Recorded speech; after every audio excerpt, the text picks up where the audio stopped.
तोहफा। नैना निहारे उसको सामू सवेरे, बैठ रहती है दिल में रात दिन मेरे। था जो हकीकत उसको करके गई ख्वाब रे, था जो हकीकत उसको करके गई ख्वाब रे। बेवफा वो कर गई प्यार का हिसाब रे, बेवफा वो कर गई प्यार का हिसाब रे।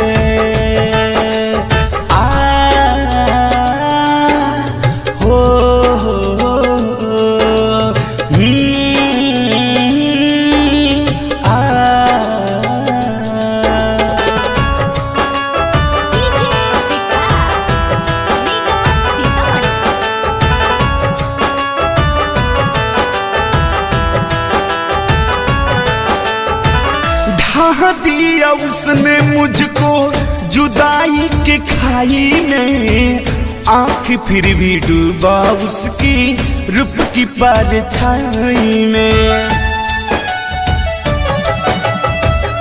ढहा दिया उसने मुझको जुदाई के खाई में, आँख फिर भी डूबा उसकी रूप की परछाई में। बियर के बोतल में चेहरा दिखता भी रुआब रे, बियर के बोतल में चेहरा दिखता भी रुआब रे। बेवफा वो कर गई प्यार का हिसाब रे, बेवफा वो कर गई प्यार का हिसाब रे।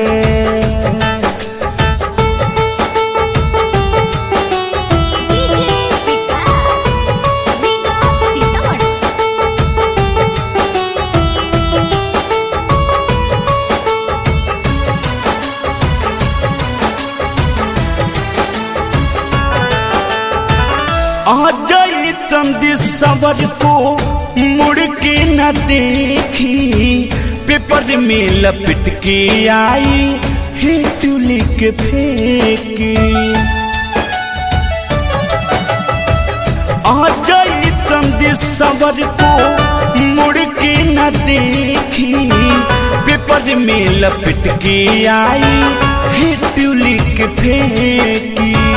अलबेला शोक का लाइफ कर दिया खराब रे, अलबेला शोक का लाइफ कर दिया खराब रे। बेवफा वो कर गई प्यार का हिसाब रे, बेवफा वो कर गई प्यार का हिसाब रे।